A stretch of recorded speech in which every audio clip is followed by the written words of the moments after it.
my coffee and today's guest here with me, so we're ready to roll.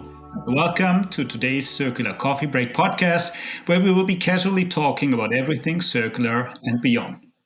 Now, when we started the podcast originally, I think we never thought that we would hit 20 plus episodes and would basically have listeners that are listening to the podcast continuously. So thanks to all of you out there listening to the podcast every 2 weeks as it comes out.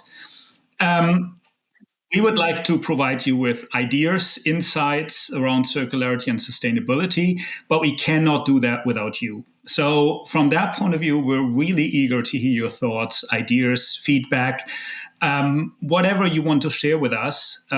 Please leave a comment or a note on your favorite podcasting platform or send us an email at circularcoffeebreak@gmail.com. We're always looking to improve and develop, so let's discuss and let's hear what you think about the podcast. Now, my guest today has a long history in sustainability and circularity. He started off his career in the automotive industry, where he spent 22 years in different roles at Daimler and Smart Europe. Some of the roles he held were in organization and change management, supplier development, process, project, and contract management, as well as sustainability. From there, he has been taking on multiple initiatives, activities, and roles around circular economy. So since August 2019, he is an organizer of the Circular Economy Club and the founder and director of Materialkreislauf.studio. In 2020, he founded the Circular Lab, initiated the Future.positive event, and started the Müll ist Mist podcast, which is available in German. Since 2020, he is also the director of the Steinbeis Consulting Center Circular Economy. And since 2021, he's part of 5P, a cooperative community of consultants, facilitators, clients, and supporters. Most recently, he became a partner in To Be Different, a sustainability advisory for the event industry. And if all of that wouldn't be enough, he is also engaged as a food saver at Food Sharing, an international movement that campaigns against food waste. I think it's fair to call him a Tausendsasser or jack of all trades of the circular economy community. Welcome to the show, Christoph Soukup. Hello, Michael. Thanks for having me. Great to have you. And I mean, you're doing a lot of things in sustainability and circularity, and you have been part of the scene in Germany and more specifically Stuttgart for a long time. Now, how do you think the world has changed in the past 10 years? And what are currently, from your point of view, from your experience, the biggest opportunities and challenges you're seeing? Mm-hmm. That's a good question to start with. Actually, I would say, looking back 2 years, you wouldn't see too much of a circular economy movement in the German-speaking countries. Not yet. When I started out with my consulting business in circularity, most of the times had to explain what circularity is as such, and why it could make sense to consider circularity as a business approach. Whereas nowadays, and this only began maybe 6 or 8 months ago, it has been understood that circularity might be an approach for the future way of doing business, and it's rather that companies address us with the question: how can we make it approachable for us as a company? How can we integrate it in the way we do our business, into our business models? So this is really very, very recent development.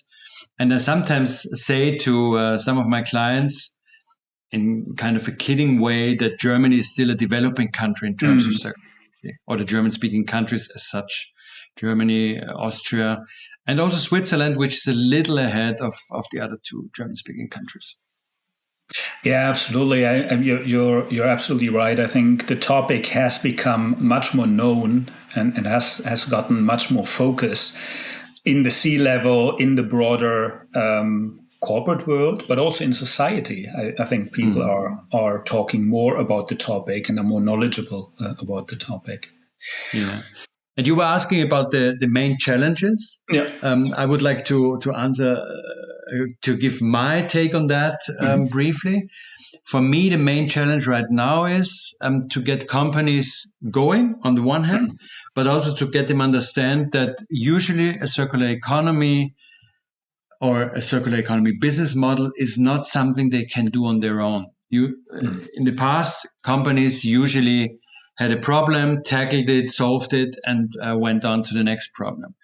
Nowadays, with the circular economy approach, companies have to learn and really understand that this is not something, in the most of the cases, that they will do alone and solve alone, but they rather need an ecosystem they have to build up in which they can solve their challenges together with other partners, some of which they don't even know today. Yeah, absolutely, and I think it's becoming more and more an ecosystem, a value chain problem than a company problem in that exactly. Context. I fully agree. Now, you have recently been working with small and medium-sized companies in your role at Steinbeis Consulting Center Circular Economy. Now, we all know that specifically small and medium-sized enterprises sometimes struggle on their journey to circularity as they do not necessarily have the resources required, the knowledge required to address this very complex topic. Could you share some of the best practices you've been seeing specifically for small and medium-sized enterprises in order to get started on the journey? You already mentioned a little bit of that. And how do the needs and approaches differ in your experience from those of large and international enterprises in the small and medium-sized enterprise area? Let me start with the second question first. How do they differ maybe from big international corporations? I would say from my experience in a big international, multinational company, those usually tend to solve topics strategically. So they write strategies. How shall we approach a certain topic? And then see in the next step how this is going to trickle down into the business context. But rather they come from a strategic approach where they tend or want to understand what the topic is about, what is in it for them, how they could approach it. Whereas small and medium-sized companies usually are very solution-oriented. Small and medium-sized companies usually tend to look at new topics from a very pragmatic and solution-oriented, with a very pragmatic and solution-oriented approach. So they want to see solutions. They want to understand how it's going to affect their business and really implement solutions into their business right away. They don't have this strategic layer in between. I mean, they do have it in terms of those being in charge of the company. They have to have the strategic vision, but usually they are much more solution-oriented, much more pragmatic, much more hands-on. And so I don't know if this is a best practice, but the way we handle it in our Steinbeis Beratungszentrum Circular Economy is that we offer companies what we call a circular test bench. When we come together with them, we meet for a day and a half, or maybe in the best case, 2 days. And we really start with building some understanding. What is circularity all about? What are the main strategies to approach circularity? And then we really delve into hands-on questions. We put one of their main or their favorite products on this test bench, which is, let's say, a virtual test bench. And we ask how, with all of these 10 R strategies, from refuse to recycle, how all of these strategies could help their current product in getting more circular.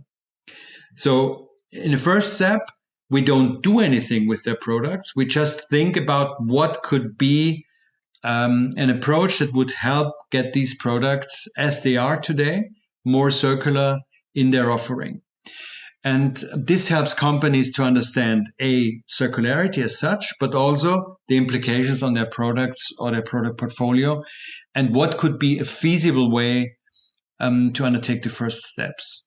And if they are interested, we can go a little further and do some design thinking process with 2 or 3 of the most promising strategies we elaborate in these 2 days to really get prototypes which they can test quickly and see what the results, what the response in the market is, and so on and so forth, to really go forward towards more circularity in their products and their business model. Sounds very interesting, and I agree with you. I think it's about really pragmatically understand what circularity means in the context of one's own products, one's own operations, that helps small and medium-sized enterprises to really dive into circularity and understand what are pragmatic steps to take here. You also work with public organizations, for example, the city of Stuttgart, in their activities around circularity. Can you tell us a little bit about your work there, how you're doing things there, how you're approaching things there, and how you see the role of cities and municipalities in the broader transition towards a sustainable circular world?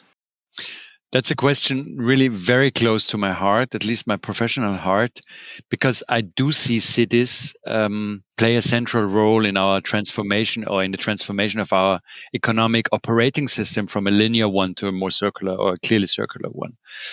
So this is something I started right out from the beginning to work with cities. But working with cities really means working on a dickes Brett, as we would say in German. So really a complex task, because you don't go to a city administration and say, hey, let's work on circular economy, and they rush with you and say, okay, what's next? Where can we go?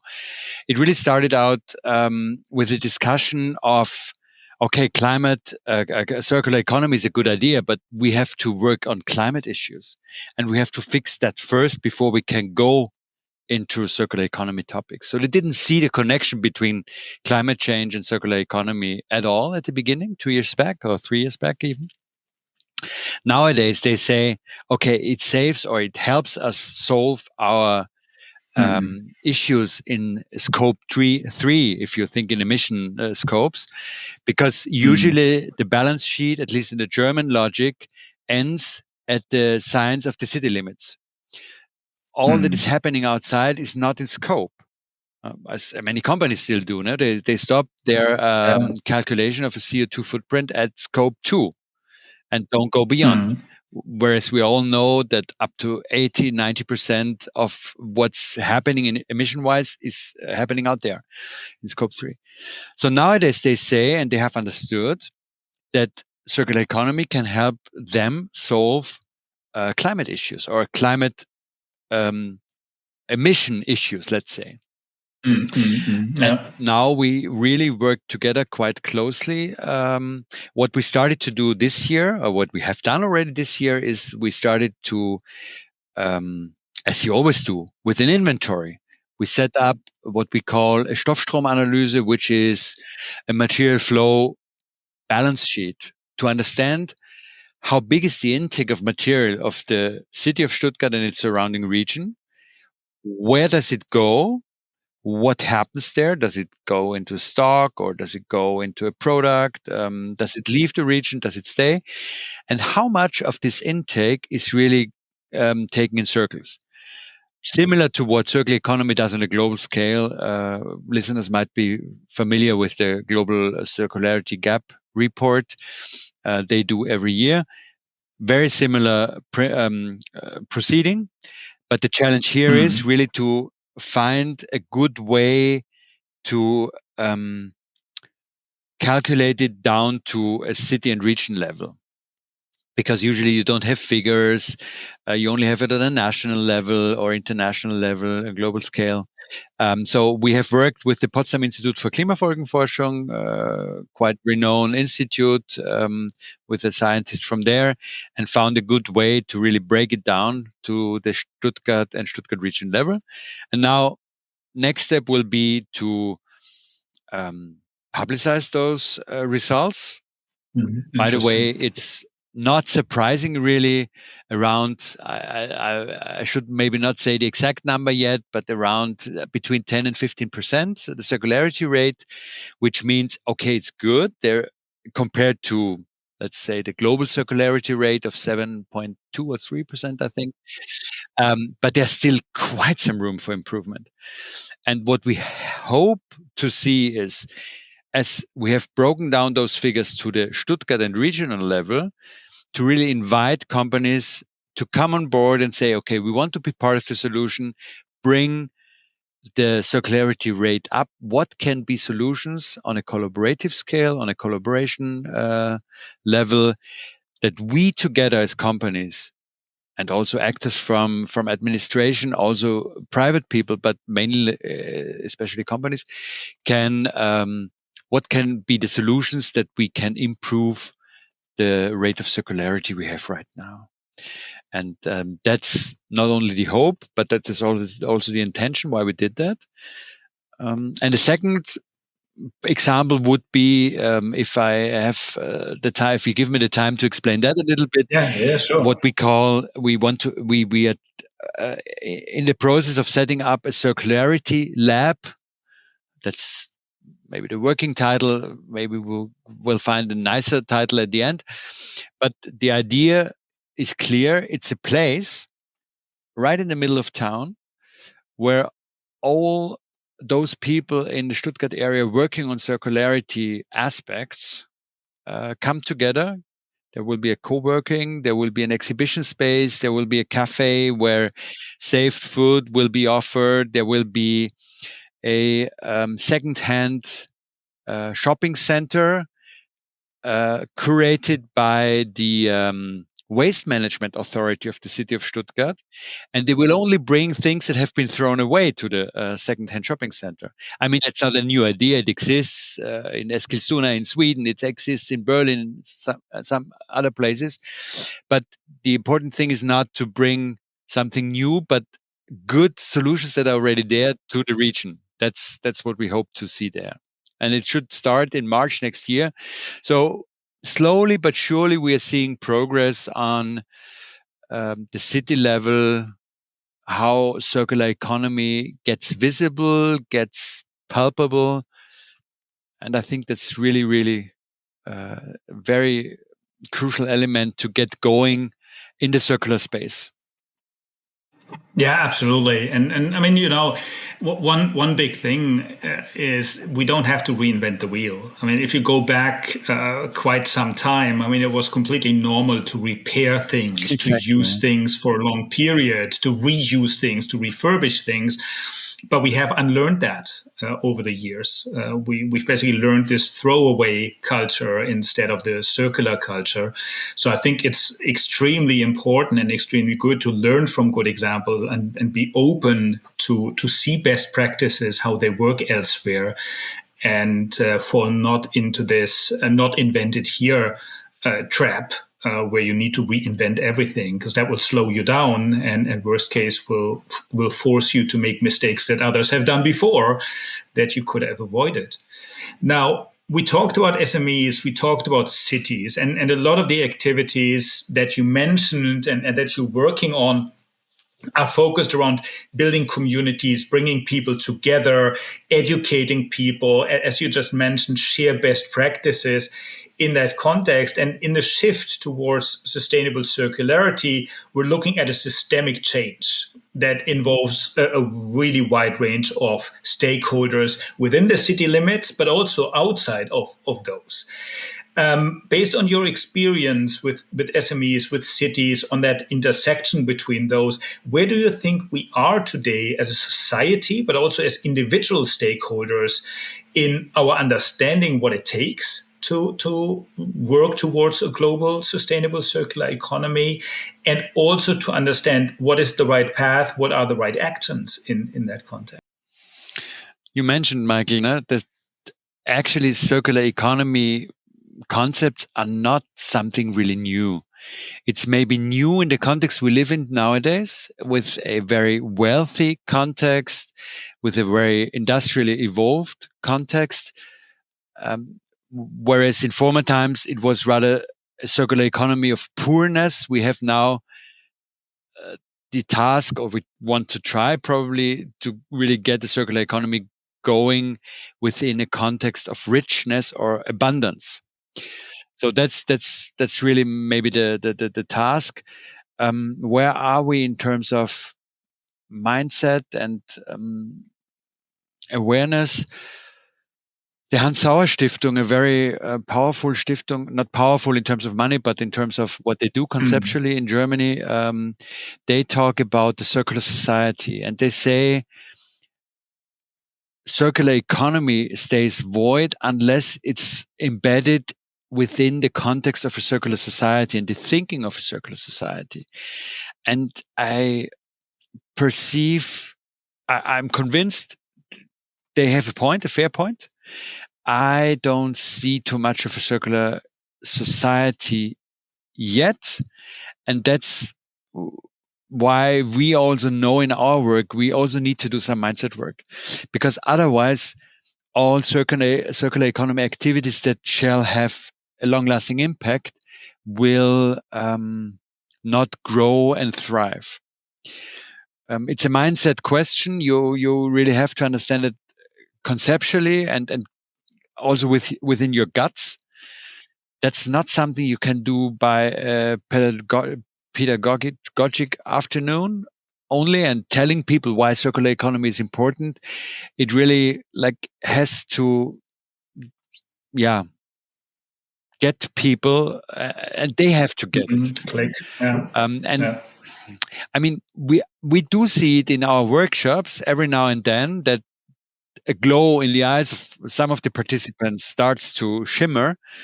And this is usually the moment where they start to understand the beauty of circular economy solutions, as a concept at least. Usually it goes, probably you know that as well, Michael, along with a valley of deception and hard work afterwards, because then you realize if we really want to get that going for our company and our business model, this is tough work. We have to really change our business model. We have to partner up with partners we don't even know yet, maybe. So it's a two-sided medal.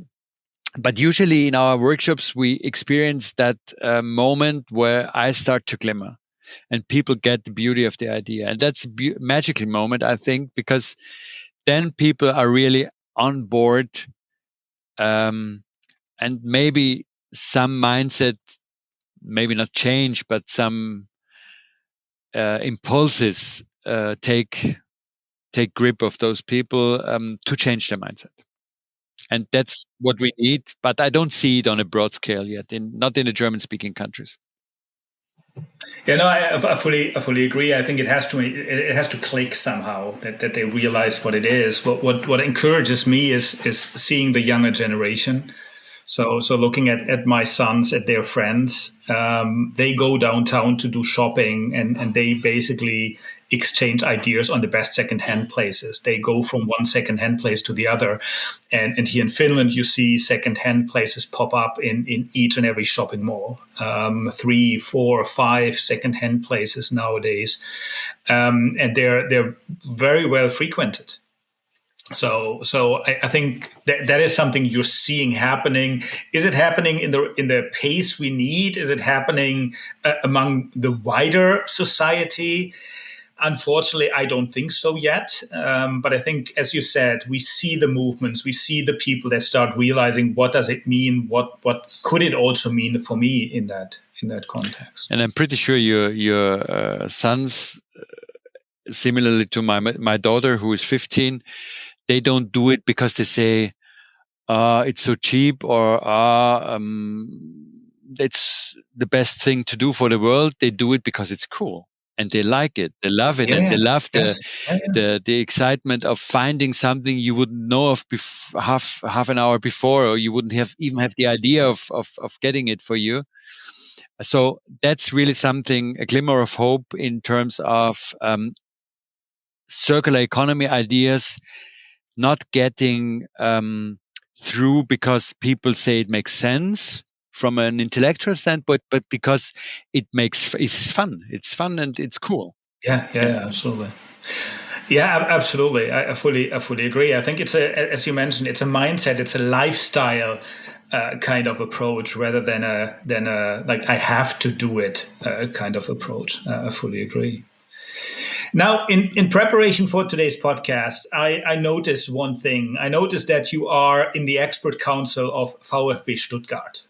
Which focuses on the sustainable footprint of football fans. And I personally follow the Bundesliga quite closely, and VfB Stuttgart is actually doing really well this season so far. And I'm definitely sure that it's because of you being in the expert council. That's the number one reason That's the for that. punchline I wanted to make. But anyway, I cede it to you. Now, sustainability in sports has been gaining some momentum in recent years. Can you share some topics you're looking at in that context? How are football clubs with a long tradition like VfB Stuttgart are approaching these topics, and how do they basically convey the topic to fans, which are not necessarily always the ones that have sustainability in the front of their thoughts when they come to the stadium during the weekend to see a match, for example. Yeah, similarly to our children, your sons and my daughter. That's true. That's I think that's really the challenge, but that's also the possibility we have, because we can address those people with, in a broader sense, sustainability topics or issues, aspects, without showing them our index finger and saying, you have to do like this, you have to act like this, but rather offering them solutions that make sense for them, that they feel invited to explore, and then gradually but surely change behavior. And that's how we are going to approach it. We just started out. So we just had our founding meeting in September. You don't see any impact of our work right now because we don't even took the first decisions, except for how do we work together. But you can already see how what we might do, and our work will be centered around how can we make the participating as a fan in a football match, how can we make it more sustainable without continuously telling fans you have to do like this, you have to behave like that, but rather offering solutions that might be interesting to explore and might be fun. So we don't I personally don't see the vegan Wurst in the stadion as a forced offer, but rather something we gonna implement in a fun and playful way. So we don't introduce a Stadion Wurst, stadium sausage, just by telling people you have to eat vegan sausages right now and you don't get any meat sausage as an alternative anymore. But we rather will introduce a fun and playful way of offering such a sausage. Maybe even we can gain one of the players acting as role model and telling people about the advantages of trying out a vegan sausage in the arena. So it will be all about light and playful, in a amical tone, and not so much about showing what people have to do. And if our work is successful, I think we're gonna follow this path and bring in some solutions that some of them might go well, others will not work out at the first time. But the good thing is that the decision makers within the club are really ready to go on a journey there. They don't start out with, okay, now we have an Expertenbeirat, expert committee, now we all set, but they rather say, okay, we have an expert committee to go now on this journey, and that will accompany us on this journey. So again, we getting back to the journey, which is an elemental or a crucial element of everything on this pathway towards the circular economy solutions. That's also why I said yes, as I was asked if I wanted to join the expert committee. Their attitude of we are going on quite a long journey. Cool. No, and I think, I mean, sports has been for a long time this bastion of like you do things in a traditional way, specifically for traditional clubs. We've always been doing it this way, and I think that is changing. So I also had a discussion with Sport 5, one of the big sports agencies in Germany. Or globally, actually, and how they see sustainability in sports, and it's becoming a thing. It's really something that a lot of clubs, a lot of different organizations starting to really look into. So it's great to see that clubs like VfB Stuttgart are really taking this forward and taking it serious. To actually make game day and all the other days really sustainable in that way. Cool. The coffee is empty. Unfortunately, we have to Exactly, wrap up yes. here. It was great talking with you, Christoph. I could still continue for another half hour easily. Thanks a lot for joining me today and for opening up a little bit your experience with SMEs, with cities, and in the sports realm. Yeah, thanks for having me, Michael. It was a pleasure to be here, and also polishing up my English again a little bit, because I only work in German. 99% of my work is done in German, so I'm really I really got a little lazy on my English capacity. Thanks for offering that possibility too. Perfect. Thanks a lot for joining. And let's see, maybe we can do that again sometime in the future once the work with the expert council and the activities with the city of Stuttgart are progressing, because I think these are really great experiences to share with a broader audience. With quite some pleasure. Perfect. Thank you. Now, for all of you listening out there, we hope there were some new nuggets in today's episode, some new ideas, some new things that you can test, either if you're an SME, if you're a city, if you're part of a sports club, or if you in any other capacity want to take circularity or sustainability initiatives forward. That's the whole idea behind the Circular Coffee Break, to basically get ideas, get new impulses, get new things to think and talk about. So from that point of view, we hope today's episode did the job. If you like the podcast, you can help us out growing the Circular Coffee Break community by giving us a 5-star rating and a positive review on Apple Podcasts, Spotify, whatever other podcast platform you're using, to spread the word, get more people to listen, to be active on the topic. As said, it's a topic that's close to our heart, and where we would like to get as many people involved as possible. Now, the only thing left is to thank you for listening today. And I'm looking forward to seeing you all here at the Circular Coffee Break.